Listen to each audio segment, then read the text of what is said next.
بسم الله الرحمن الرحيم نحمده ونصلي ونسلم على رسوله الكريم أما بعد. Hope everyone's doing well. So welcome to lesson 3 of our introduction to our madkhal to the Hanafi madhab lessons.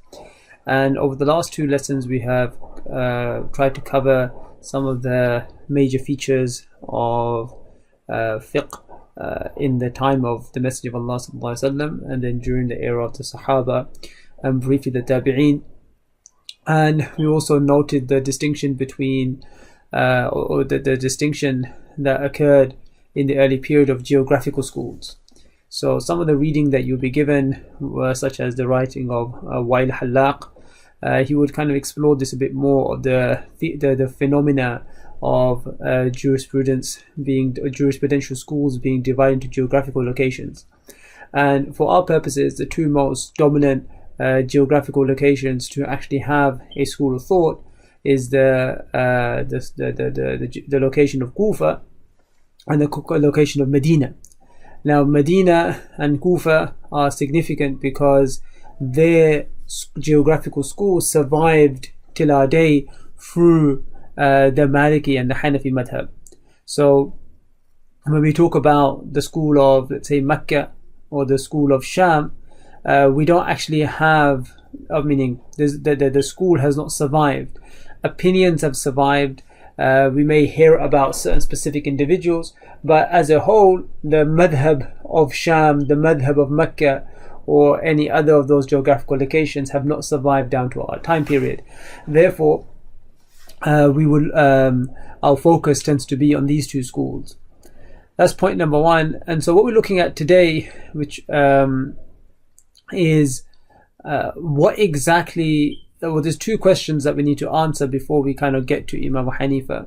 That what is the scholarly lineage of Imam Abu Hanifa? And number 2, we'll be looking at the notion of Ahlul Ra'i and Ahlul Hadith.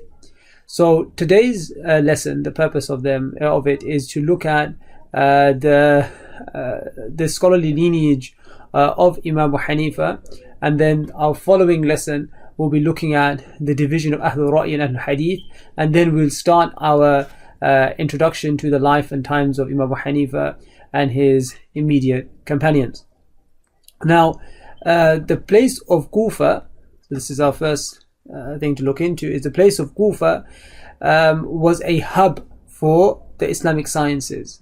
So the place of Kufa was a hub for the Islamic sciences, and not just that, there was a lot of the different groups, even if you say deviant groups and figures, they emerged in the place of Kufa, and so it's always been a very vibrant place.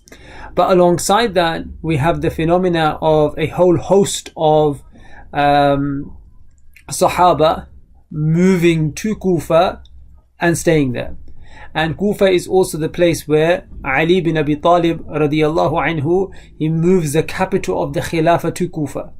So Kufa becomes a center, just like before Medina was a center. Now, Medina and Mecca being centers is a natural phenomena because it's the markaz, it's where everything kind of revolves around, because every year you will have everyone coming to Mecca and Medina, or throughout the year rather. So therefore that in itself becomes a hub without any attempt.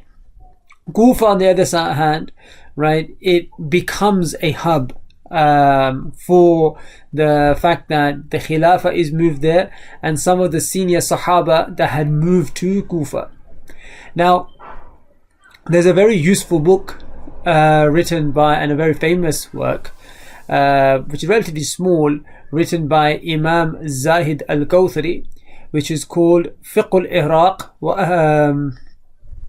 It's called Fiqh al-Iraq, right? وحديثهم. Fiqh al-Iraq وحديثهم.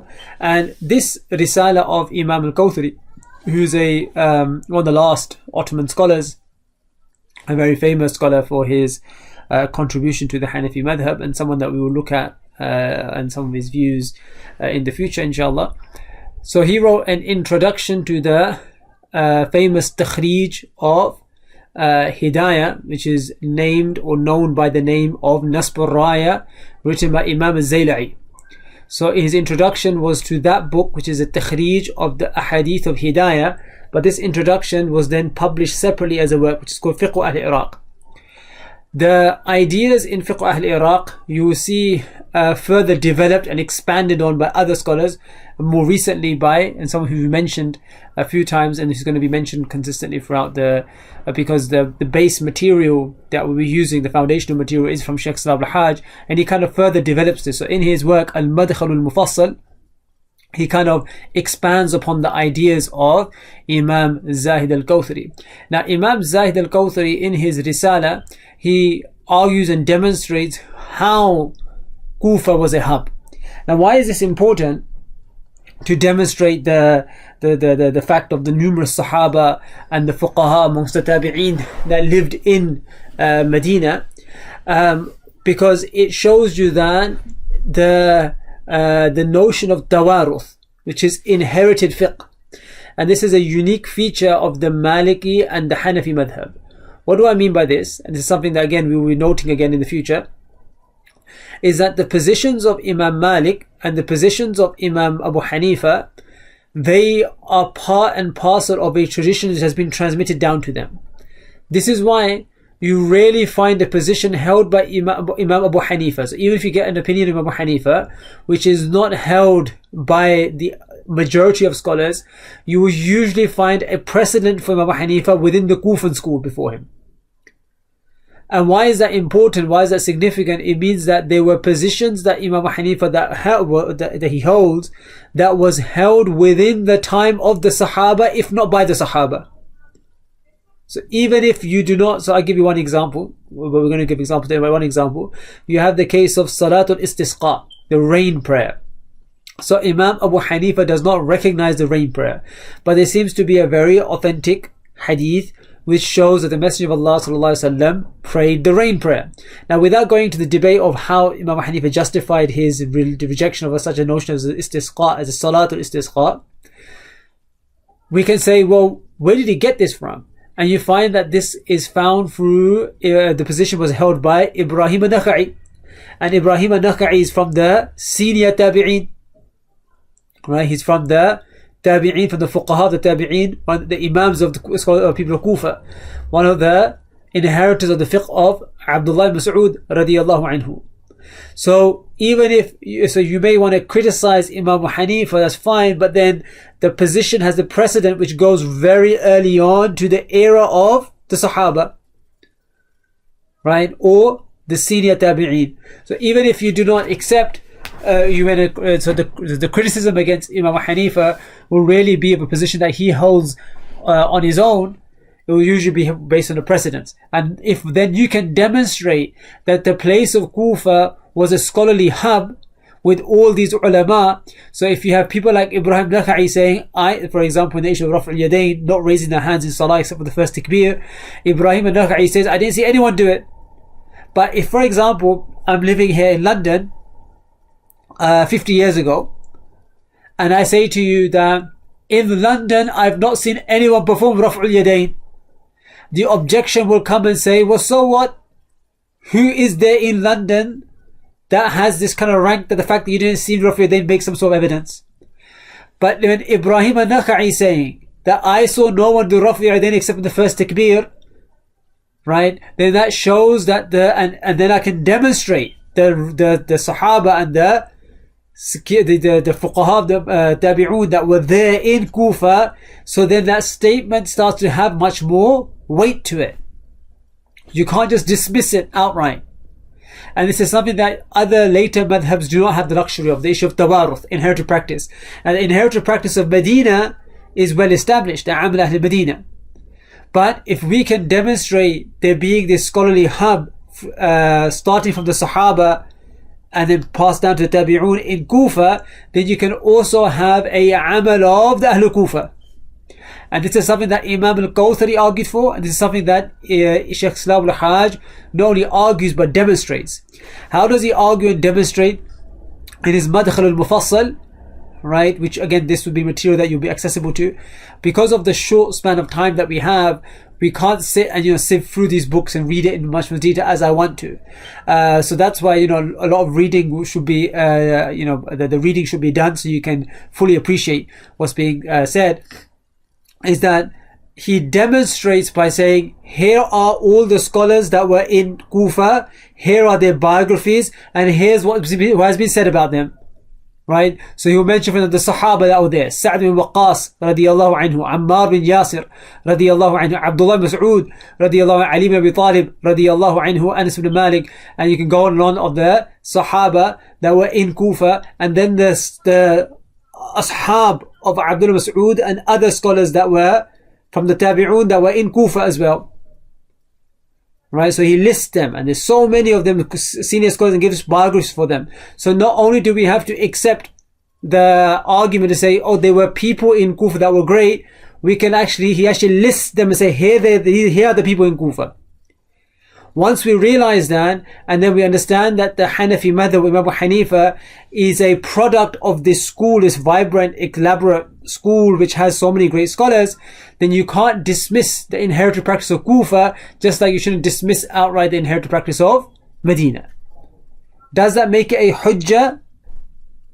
A hujjah, an evidence? That's a different discussion we can discuss in usul. Right? But the idea is that weight will be given to it. You can't just dismiss these positions outright. So that's a key point to note, the principles behind the argument here of why Kufa being a hub is so important, and the list of scholars that are there, the Sahaba, etc., is something that has been documented, and we can refer back to the reading to get the detail. For our purposes, right, we can't sit and go through the biographies of each and every one of these Sahaba and Tabi'un and Atba' Tabi'in that were in Kufa. But what we can look at is the scholarly lineage of Imam Abu Hanifa through the most simple sanad that we have. And this is a sanad of fiqh, not a sanad of hadith. Right? So this is a sanad that you have, which is where you learn knowledge from. Not a sanad in the sense of where you're doing the riwayat al-hadith from. What is that sanad? It's the sanad that Imam Abu Hanifa, or we're going the other way around, the Messenger of Allah sallallahu alaihi wasallam taught his Sahaba, and the Sahaba had different ranks amongst themselves. Amongst the senior Sahaba in terms of ilm was the likes of Abdullah bin Mas'ud radiyallahu anhu. Abdullah bin Mas'ud radiyallahu anhu took his knowledge from Nabi sallallahu alaihi wasallam himself directly, and he was also very much close to Umar al-Khattab radiyallahu anhu, and actually adopt Umar al-Khattab's positions when he could. So when he is gone to Kufa, sent by Umar al-Khattab, that means you get the fiqh as inherited from Nabi sallallahu alaihi wasallam and Umar al-Khattab that he takes with him. Then he has many students, right? The ashab, and the most famous among them being Alqama, Aswad. We look at them, right? They transmit the positions and the positions of Abdullah Mas'ud, and the one who takes them, these positions, and learns them from the companions of Abdullah Mas'ud is Ibrahim al-Nakha'i. And then Ibrahim al-Nakha'i, he teaches the fiqh of Abdullah Mas'ud amongst other things that he's picked up from other individuals, the Sahaba, other Tabi'un. And that his main student is Hammad bin Abi Sulaiman. And then Hammad bin Abi Sulaiman does the same, and then the person to take over his majlis, the person to take over his gathering was none other than Imam Abu Hanifa. So Imam Abu Hanifa's scholarly lineage, in a simplistic sense, goes back to Abdullah Mas'ud through this sanad. But that's not to restrict everything to this. Rather, there are cases where Imam Abu Hanifa goes against what Ibrahim al-Nakha'i says, and there are even examples where Imam Abu Hanifa takes a position which Abdullah Mas'ud did not take. Right?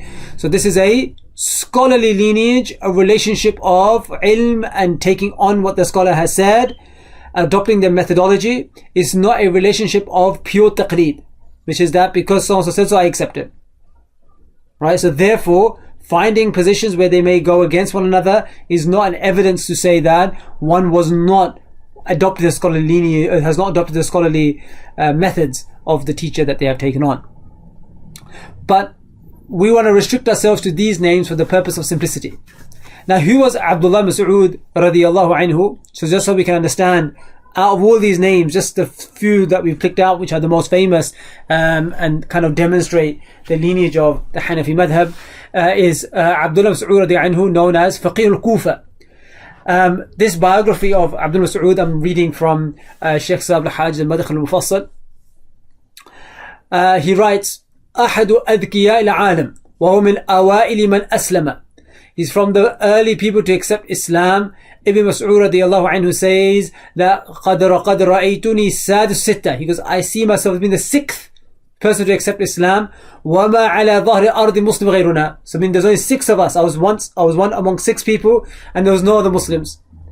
وهو أول من جار بالقرآن من مكة بعد رسول الله صلى الله عليه وسلم. He was the first one to openly recite the Quran after the Nabi صلى الله عليه وسلم in Mecca. وكان من أشد الناس ملازمة للنبي صلى الله عليه وسلم. He was from those who held on to Nabi صلى الله عليه وسلم. Mulazama is a form of relationship of ilm, where a person holds on to someone, does suhbah with them. So it's أشد ملازمة للنبي صلى الله عليه وسلم. Abu Musa radiyallahu anhu says, قدمت أنا وأخي من اليمن فمكثنا حينا وما نحسب ابن سعود وأمه إلا من أهل بيت النبي صلى الله عليه وسلم كثرة دخولهم وخروجهم عليه.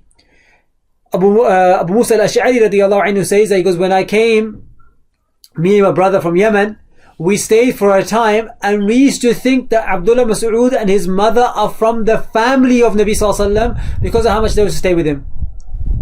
Right? So we understand the close relationship that Abdullah Mas'ud radiyallahu anhu had with the Messenger of Allah sallallahu alaihi wasallam. And also when the Messenger of Allah sallallahu alaihi wasallam says they want to learn Quran, then they should learn from the 4. Amongst them is Abdullah Mas'ud radiyallahu anhu. Right? I have to remember that when we say a reciter of Quran, it's not the way that we kind of perceive it as such today, where we have a hafiz. Right? So we say Aqra, the one who recites the most Quran.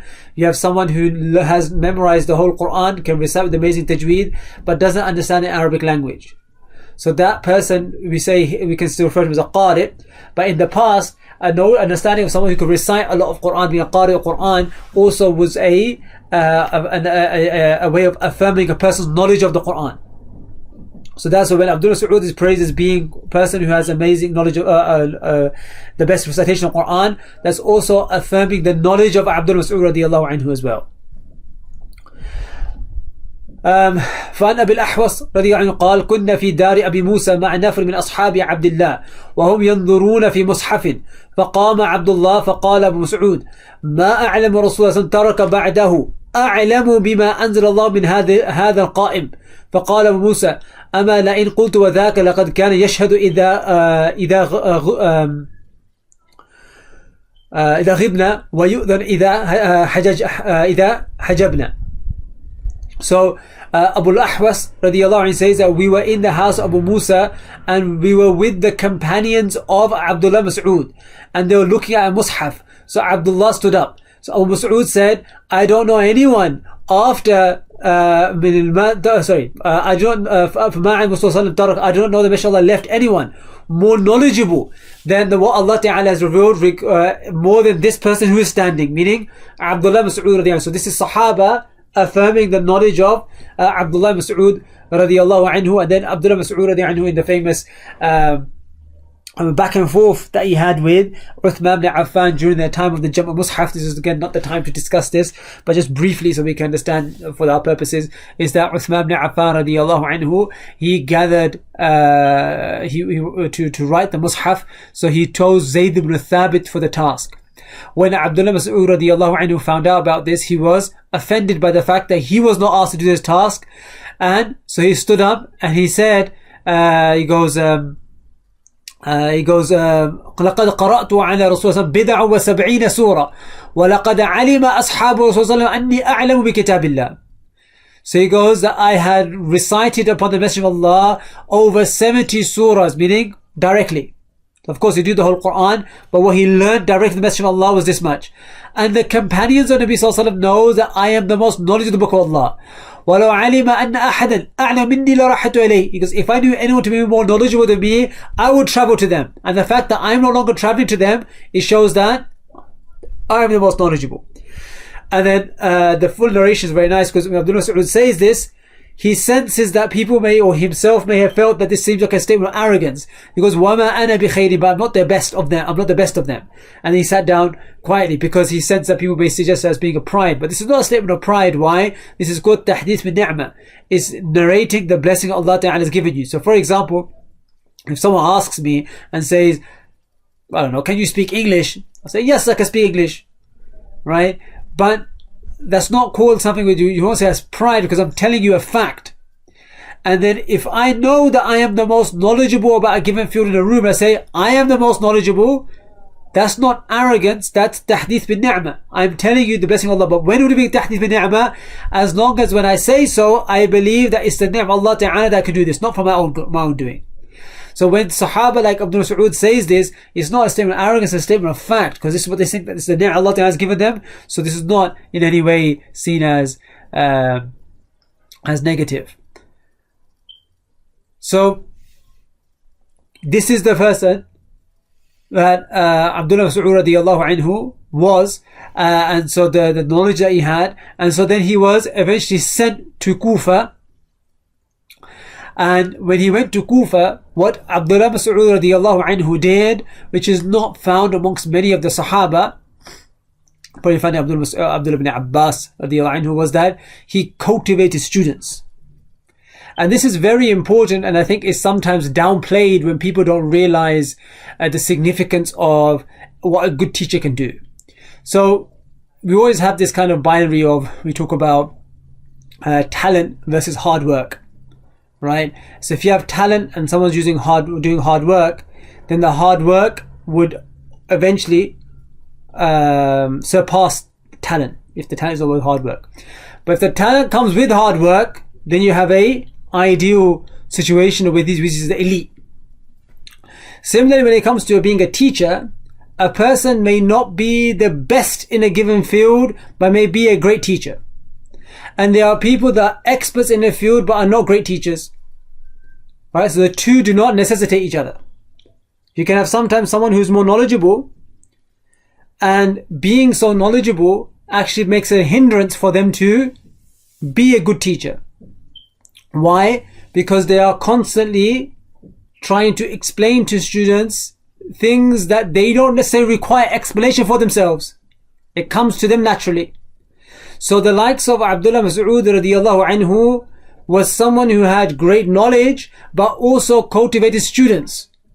So you have the ashab of Abdullah Mas'ud, and each one of them are imams of their own right. And you see a tashbih, a similarity in this when it comes to Imam Abu Hanifa and his students, and we'll come to that inshallah. Because Imam Abu Hanifa and his students, the relationship he has is actually detailed. And you can start to understand how he was such a great teacher. So being a great teacher alongside having the knowledge is the ultimate, when those two come together, then special things happen. And that's what happens with the likes of Abdullah ibn Mas'ud radiyallahu anhu. And there's many of what is known as the manaqib, the virtues of Abdullah Mas'ud radiyallahu anhu, that comes in a multiplicity of hadith. So that's our second segment there, which is briefly the lifetimes of Abdullah Mas'ud. Our last thing that we'll look at is a bit about the students of Abdullah Mas'ud, and then we go to the sanad that we mentioned of Ibn Nakha'i, Hamman Sulaiman, Imam Abu Hanifa. So Shaykh Salah comments here, he goes, فَتَلَامِيذُهُ رَضِيَ اللَّهُ عَنْهُ كَانُوا عُلَمَاء الْكُوفَةِ. The students of Abdullah Mas'ud, they were the scholars of Kufa, the people who guided them to good in this world and the hereafter. وَمَنَارَةَ الْمُسْتَنِيرِينَ بِهَدِي النَّبِيِّ, and they guided people, those who seek the guidance, the light of the guidance of the Nabi sallallahu alaihi wasallam. Sa'id ibn Jubair radiyallahu anhu says, كَانَ أَصْحَابُ عَبْدِ اللَّهِ سُرُجُ هَذِهِ الْقَرْيَةِ, that the companions of Abdullah Mas'ud radiyallahu anhu, they were the lanterns of this city. ومن أمثلة الشدة عنايته رضي الله عنه بتعليم أصحاب ما ورد عن ألقمة رضي الله عنه، كنا عند عبد الله فجاء خباب الأرد رضي الله عنه حتى قام علينا في يد خاتم الذهب فقال أكل هؤلاء يقرؤون كما نقرأ؟ قال عبد الله إن شئت أمرت بعضهم يقرأ؟ قال أجل. فقال اقرأ يا علقمة.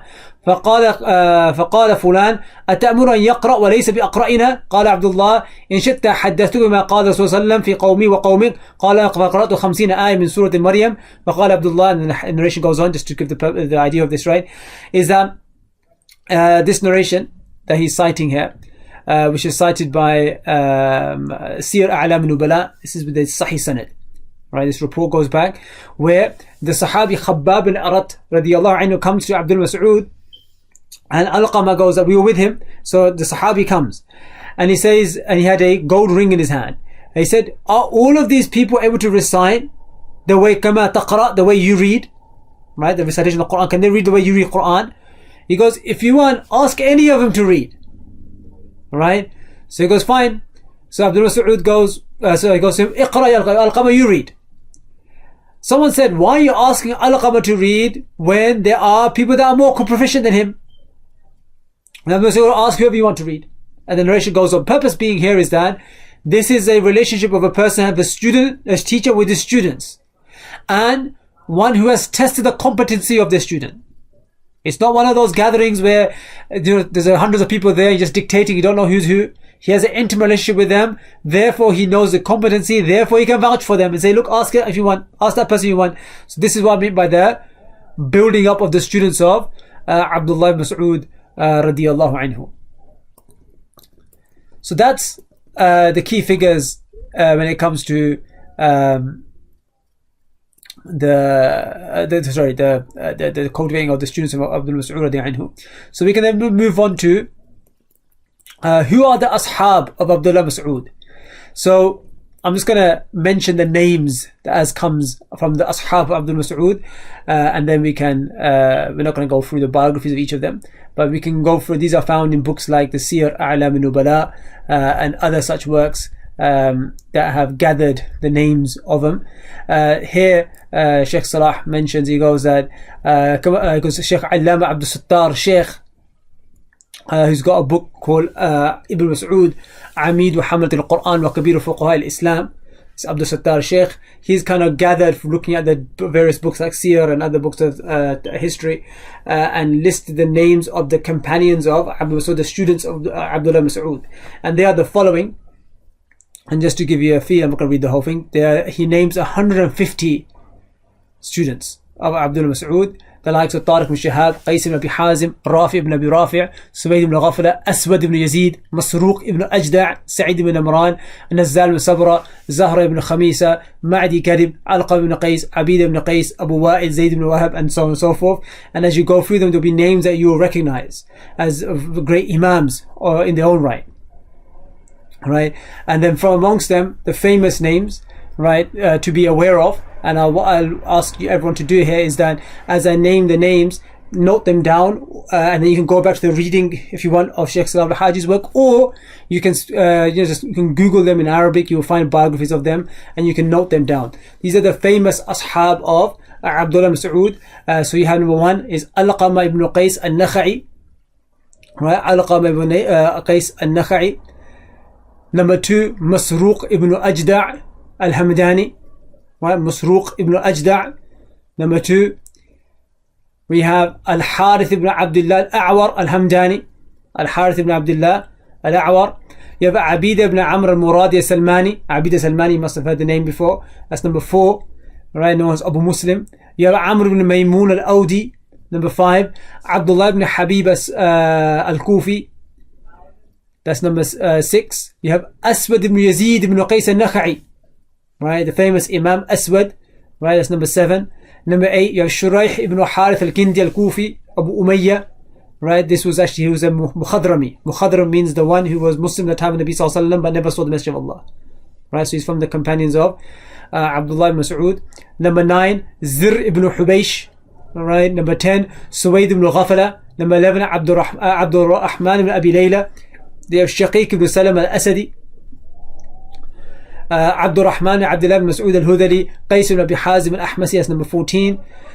So those are 14 famous from amongst the 150 that have been narrated, as we mentioned by Sheikh Abdul Sattar Sheikh in his biography of Abdullah Mas'ud radiyallahu anhu.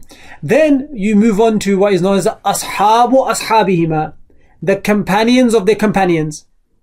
And this is where you have famous individuals such as Sa'id ibn Fayrouz, Sayyid al-Ta'i, Sa'id ibn Jubair, right?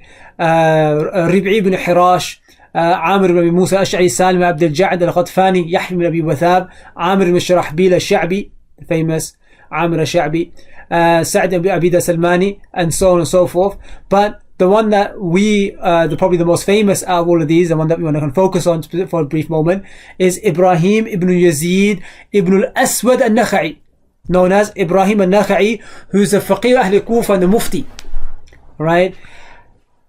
ومفتي هو, him and Sha'bi were known as the Mufti of the people of Kufa, and he gathered the knowledge of these two generations that came before him, right?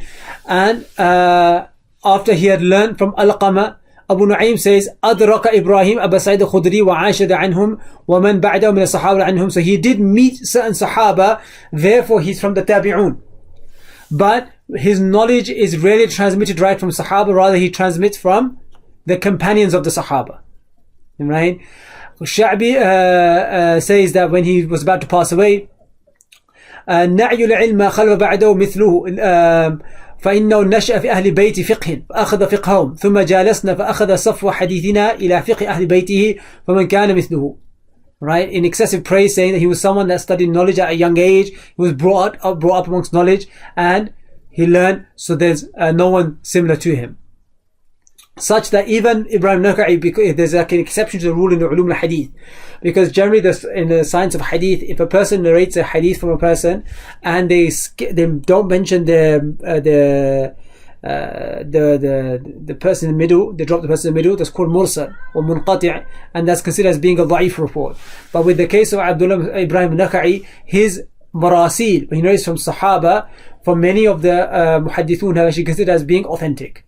And there's a reason for that, because Ibrahim Nakha'i himself said that when I narrate from Abdul Mas'ud directly, meaning without mentioning the people in between, because he never narrated Abdul Mas'ud, then that means I've heard numerous people narrate from Abdul Mas'ud. But if I mention my source, then my source is my one source to Abdul Mas'ud. Therefore, many scholars actually consider Ibrahim Nakha'i's marasil to be asah than his mawsul narrations. Right, so that's why Ibrahim Nakha'i has this unique feature. And there's excessive praise. A'mash says, he goes, ما رأيت إبراهيم يقول برأيه في شيء قط. You hardly see Ibrahim Nakha'i say anything based on his own opinion. So everything gets transmitted. Therefore, as we'll come to Imam Hanifa's relationship with Ibrahim Nakha'i, although he never met him, but his relationship with Ibrahim Nakha'i is one that a lot of the Hanafi fiqh is from Ibrahim Nakha'i. And Ibrahim Nakha'i hardly said anything from himself, so he took it from his teachers and the people before him. And we mentioned the likes of the people that came before him are these amazing imams and Sahaba even. So therefore you get the positions of Ibrahim and Nakha'i holding significant weight in fiqh. You find the position of Ibrahim Nakha'i have been transmitted in great detail in various Hanafi sources, such as the Kitab al-Athar of Imam Yusuf, the Kitab al-Athar Imam Muhammad. You also find them in the Musannaf ibn Abi Shayba and other sources where you find the fiqh of Ibrahim Nakha'i. There's actually been books on it by Qala'aji. One of them was a scholar named Qala'aji. He's written a book where he gathers the fiqh of Ibrahim Nakha'i, and you can actually compare it with Imam Hanifa's fiqh, and it's very similar. Very similar, and we'll touch upon this inshallah in the future inshallah. Then the next generation after Ibrahim Nakha'i is the tabaqa of the teachers of Imam Abu Hanifa, from the teachers of Imam Abu Hanifa. And we don't have time right now, but the most famous teacher of Abu Hanifa is Hammad bin Abi Sulaiman, and he is the one who has the most amount of impact of Imam Abu Hanifa. And so you find that Imam Abu Hanifa narrates from excessively, and most of the positions that he gets from Ibrahim Nakha'i is via Hammad, right? So we will look at Hammad bin Sulaiman a bit more detail in the coming lecture, because we are out of time. We'll look at him inshallah in more detail, and we'll look at the impact that he has on Abu Hanifa. Then we'll look at the life of Imam Abu Hanifa, and we'll go through his students inshallah.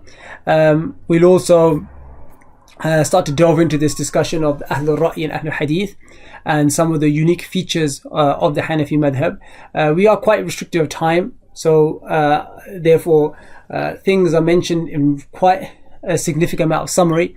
So the reading you'll find, I think, is very important. There's a lot to say on these topics, but for the purpose of brevity and just to introduce ourselves to this, we've kind of left it in a more broader sense. But as lessons come up, I'll try to mention these more nuanced points and further details, inshallah, that you can refer to.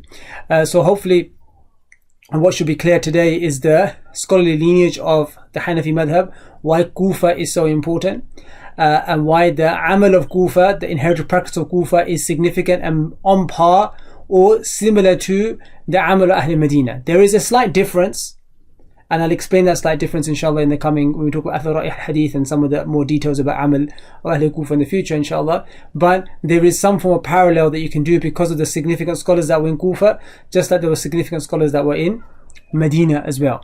But there is a difference, and I'll explain why that difference is there as well inshallah. But that's the purpose of the first purpose of today's lesson. And number two is to understand a brief bio about the scholarly lineage of Imam Abu Hanifa, which is Abdullah Mas'ud, the Ashab, Abdullah Mas'ud, more specifically Ibrahim, Alqama and Aswad. And then from them, from Ashab, who took their knowledge was Ibrahim al-Nakha'i, and then from him was Hammad ibn Sulaiman. This is the tabaqa of the shuyukh of Imam Abu Hanifa, and then we get the person of Imam Abu Hanifa there, and then his companions Abu Yusuf and stuff. So then we'll also look at how the parallel between Ibn Mas'ud and his Ashab and Abu Hanifa and his Ashab as well inshallah. So we can stop there and we'll continue with that next lesson. Assalamu alaikum wa rahmatullahi wa barakatuh.